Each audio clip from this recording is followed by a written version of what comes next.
I'm Jerome Weeks. Dallas alone has more live music venues than Nashville. Add Fort Worth and Denton, and the North Texas music scene is huge. Can we get a handle on some of it? Paul Slavens is a musician and recording artist, but he may be best known as the host of the Paul Slavens Show on radio station KXT 91.7 FM. Paul, welcome to Think. Thank you. Nice to be here.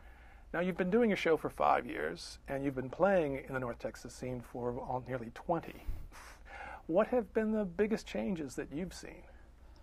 Well, I think like in everything that we see over the last 20 years, technology has changed things a lot. 20 years ago, when I was playing in clubs down in Deep Ellum, the first release that my band put out was on cassette, if you can believe it.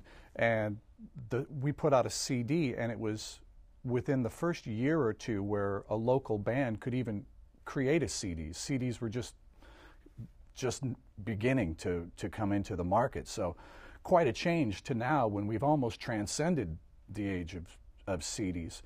And back in those days, really the only game in town for a band or for musicians was to get signed onto a major label. There were no such things as independent labels, which now have propagated everywhere. And so one of the main differences is artists and musicians now can create, manufacture, market their own music themselves.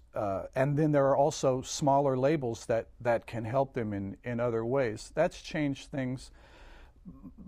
In terms of live music, it seems like it's worked in the reverse way. It's made it so that the crowd, so that the people have more options than to go out and see live music. They can get their music at home. They can have all different types of entertainment delivered to them. And it's made it harder for live music and live music venues, I think, to make a go of it. The thing that I don't see today that I used to see was consistent big crowds of music coming out to see live band, or crowds coming to see live music. Musically, though, has things changed in that time? You hearing something now that you hadn't heard before? In some ways, yeah.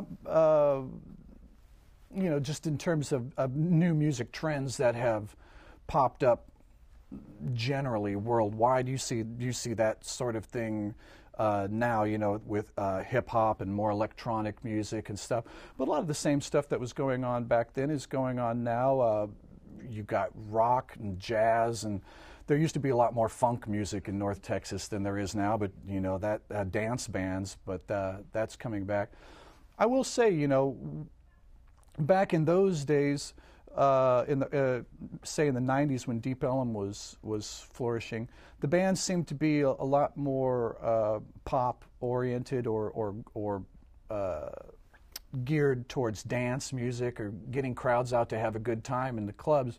And with the rise of independent record labels and such, I think you see a lot more music that's more just art-based. The people are trying to just do their art, and I like that.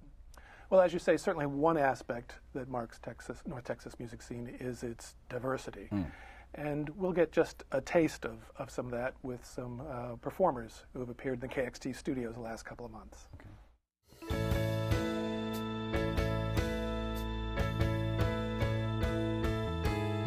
Looking, kicking selfie with the bow tie on. Always watching mama mow the growing lawn. It pains me to see.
have I to tell you otherwise?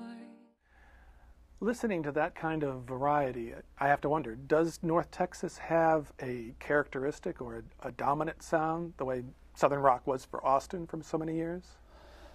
I'm not really sure. It kind of depends on what community of listeners you go to. But I guess I would have to say if there's any trend in mainstream pop right now, what I see a lot of is kind of this revival of, for lack of a better term, folk-sounding bands. You'll see a lot more bands with acoustic instruments in them now, and larger bands where you'll have a trumpet player instead of just a bass guitar and drums quartet. They're 7 and 8 people, or you have polyphonic spree with 20-some people. But there's a lot of the movement of this kind of rootsy folk pop indie art music, and now there's a band in town called Ishi, and they're folktronicas. They're melding electronic sounds with folk music, which doesn't sound like it would work, but it's quite beautiful, and so I think that's, if there's anything as a movement, that would be it, sort of a more acoustic folk music. You have your own CD out now, Alphabet Girls Volume 1, and the sounds on it are almost as eclectic as your show. I hear jazz, Randy Newman, all the way to some modern classical sounds. Is there any center, is there any sort of type of sound that you return to that's kind of your base? Well, I think that when I look back at what I've done over the years with my bands and music and with the radio show, and that's kind of been my MO, is I like eclectic. I like an eclectic mix. I like to have a lot of different kinds of styles. That's how I do my radio show. I try to pick as wide a variety of music to show that these things, that they relate to each other, and different types of music relate to me. I grew up playing classical music, but listening to 70s, pop rock. And then as I got older, I got introduced to jazz, more hard rock, and all these things. And instead of really focusing on any one of them, I guess I've always just wanted to have all my different kinds of cake and eat it too. And I think that I've been on a bit of a mission to try and get people to open up their ears and realize that they can like all different types and genres of music, that if you just stop and give it a chance. Well, thank you very much, musical chameleon. Looking forward to your show every week. Thank you. The Paul Slavens Show airs on Sundays at 8 on KXT Radio 91.7 FM. To learn more about Paul Slavens and local music, go to artandseek.org. Chris. Thanks, Jerome. To access our free podcasts, go to the Think page of KERA.org.